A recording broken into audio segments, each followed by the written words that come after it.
রামী আর চণ্ডীদাসের নিয়ে আমি কিছু কথা তুলে ধরছি। কারণ চণ্ডীদাস ছিল বাসুলি মায়ের পূজারী ঠাকুর, তিনি পূজা করছেন। সর্বমঙ্গলা মঙ্গলে শিবে সর্বার্থ সাধিকে শরণ্যে স্তম্ভকে গৌরী নারায়ণী নমস্তুতে।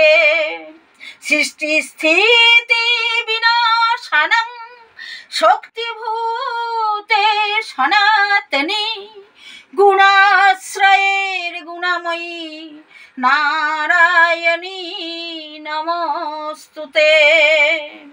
শরণাগত দীনার্থ পরিত্রাণায় পরায়ণে সর্বস্বার্থে হরে দেবী নারায়ণী নমস্তুতে।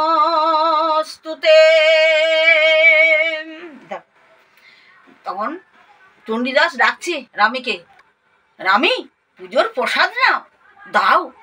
ও কি অমন করে কি দেখছো ঠাকুর?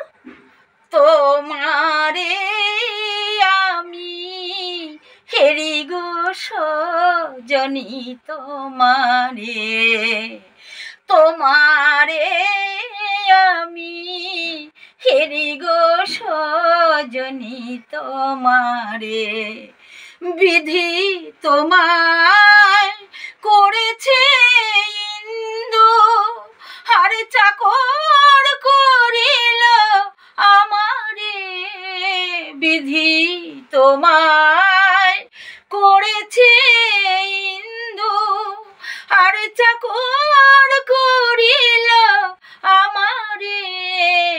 বল কনিসে পটুয়া গড়িল, বল কনিসে প্রতিমা গড়িল, হেন রূপের প্রতিমা যতনে আহা হেরিলে হয় যে বাসনা মোর সাজাইতে।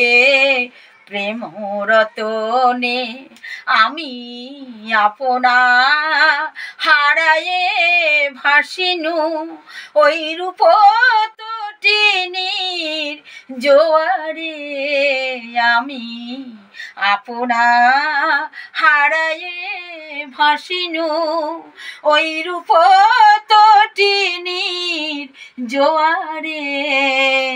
তোমারে আমি হেরি গো সজনী, তোমারে তোমারে আমি হেরি গো সজনী, তোমারে তোমারে আমি হেরি গো সজনী, তোমারে।